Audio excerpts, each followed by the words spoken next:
ये जब मंचों पे चढ़ते हैं तो ये कहते हैं कि आपका मंगलसूत्र छीन लेंगे। ये मंचों पे चढ़ते हैं तो कहते हैं कि जो आपकी आधी प्रॉपर्टी है वो ये छीन लेंगे।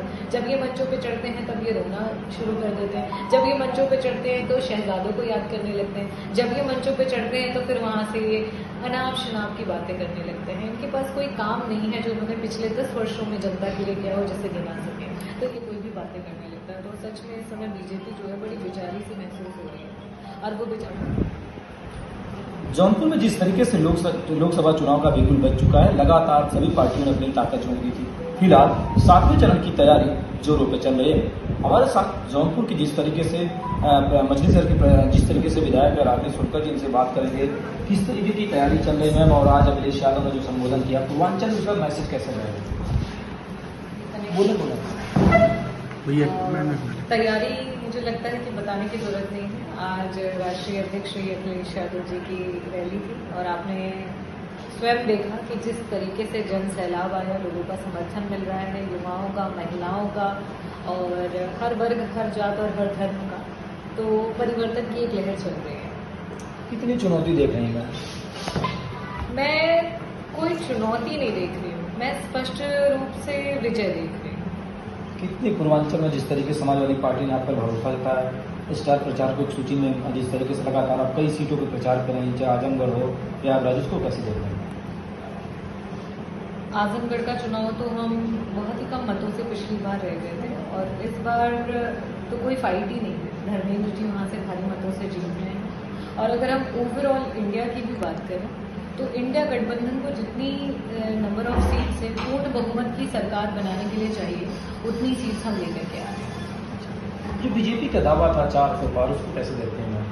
देखिए, कोई भी जब डरने लगता है ना तो वो बेचारा दहल करके कोई भी बातें करने लगता है। तो सच में इस समय बीजेपी जो है बड़ी बेचारी सी महसूस हो रही है और वो बेचारी डर के मारे 400 पार और अब तो मंचों से 300 पार की बात हो रही है। धीरे धीरे वो 200, फिर उसके बाद 100 पे आ जाएंगे। मुझे लग रहा है ये स्थिति हो रही है भाजपा की।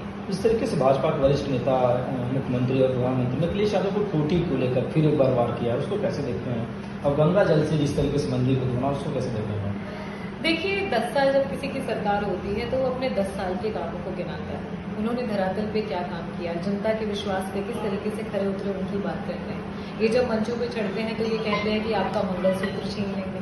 ये मंचों पे चढ़ते हैं तो कहते हैं कि जो आपकी आधी प्रॉपर्टी है वो ये छीन लेंगे। जब ये मंचों पे चढ़ते हैं तब ये रोना शुरू कर देते हैं। जब ये मंचों पे चढ़ते हैं तो शहजादों को याद करने लगते हैं। जब ये मंचों पे चढ़ते हैं तो फिर वहाँ से ये अनाप शनाप की बातें करने लगते हैं। इनके पास कोई काम नहीं है जो उन्होंने पिछले 10 वर्षों में जनता के लिए किया हो जिसे गिना सके।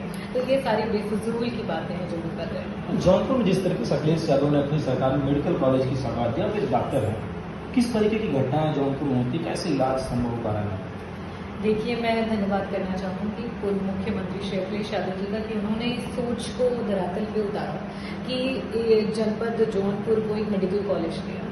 लेकिन एनडीए की सरकार ने पिछले 2 वर्षों में इतने स्लो प्रोग्रेस के साथ काम किया, इतना स्लो ग्रोथ रहा मेडिकल कॉलेज का। और आज भी जो भी क्रिटिकल केसेस होते हैं जिनको आईसीयू की ज़रूरत है, नंबर ऑफ डायलिसिस के पेशेंट्स हैं और विभिन्न बीमारियों से, चाहे वो कैंसर के पेशेंट्स हों, हार्ट रिलेटेड डिजीजेज हों, लिवर रिलेटेड डिजीजेज हों, किडनी रिलेटेड डिजीजेज हों, उनके ट्रीटमेंट के लिए अभी भी हॉस्पिटल या फिर हम कहें मेडिकल कॉलेज पूरी तरीके से पर्याप्त नहीं है, ना प्रॉपरली फंक्शन कर रहा है। तो गवर्नमेंट, अगर हमारे राष्ट्रीय अध्यक्ष जी ने स्थापना कर दी, उसे बनाया, तो आपको उसको प्रोसेस तो करना चाहिए था।